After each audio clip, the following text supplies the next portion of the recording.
ವಿಶ್ವ ಯೋಗ ದಿನದ ಅಂಗವಾಗಿ ಇಂದು ಕೃಷ್ಣರಾಜಪೇಟೆ ಜೆಎಂಎಫ್ಸಿ ನ್ಯಾಯಾಲಯದ ಆವರಣದಲ್ಲಿ ಯೋಗ ಗುರು ಅಲ್ಲಮ್ಮ ಪ್ರಭು ಅವರ ಮಾರ್ಗದರ್ಶನದಲ್ಲಿ ನ್ಯಾಯಾಧೀಶರು ಹಾಗೂ ವಕೀಲರು ಸಾಮೂಹಿಕ ಯೋಗ ಪ್ರದರ್ಶನ ನೀಡಿದರು. ಯೋಗ ಪ್ರದರ್ಶನ ಉದ್ಘಾಟನೆ ಮಾಡಿದ ಜೆಎಂಎಫ್ಸಿ ಹಿರಿಯ ಶ್ರೇಣಿ ನ್ಯಾಯಾಲಯದ ನ್ಯಾಯಾಧೀಶರಾದ ಸುಧೀರ್ ಮಾತನಾಡಿ, ಆರೋಗ್ಯವಂತ ಜೀವನಕ್ಕೆ ಯೋಗವು ಸಂಜೀವಿನಿಯಾಗಿರುವುದರಿಂದ ನಿಯಮಿತವಾಗಿ ಆಹಾರ ಸೇವಿಸಿ ಶಿಸ್ತುಬದ್ಧವಾದ ಜೀವನ ನಡೆಸಿ ರೋಗ ರುಜಿನಗಳನ್ನು ಹತ್ತಿರ ಸುಳಿಯದಂತೆ ಎಚ್ಚರ ವಹಿಸಿ ಯೋಗಾಭ್ಯಾಸವನ್ನು ನಿಮ್ಮ ಜೀವನದ ಒಂದು ಭಾಗವನ್ನಾಗಿಸಿಕೊಂಡು ನೆಮ್ಮದಿಯ ಜೀವನ ನಡೆಸಬೇಕು ಎಂದು ಸುಧೀರ್ ಕರೆ ನೀಡಿದರು.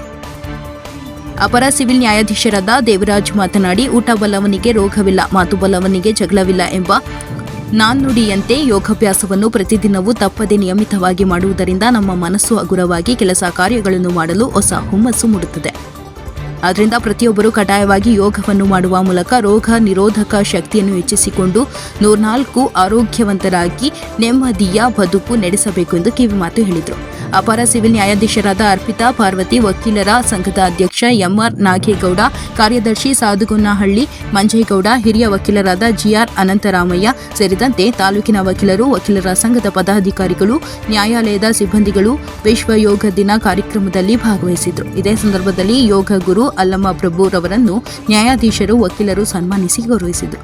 ವರದಿ ಡಾಕ್ಟರ್ ಕೆಆರ್ ನೀಲಕಂಠ, ಕೃಷ್ಣರಾಜಪೇಟೆ, ಮಂಡ್ಯ.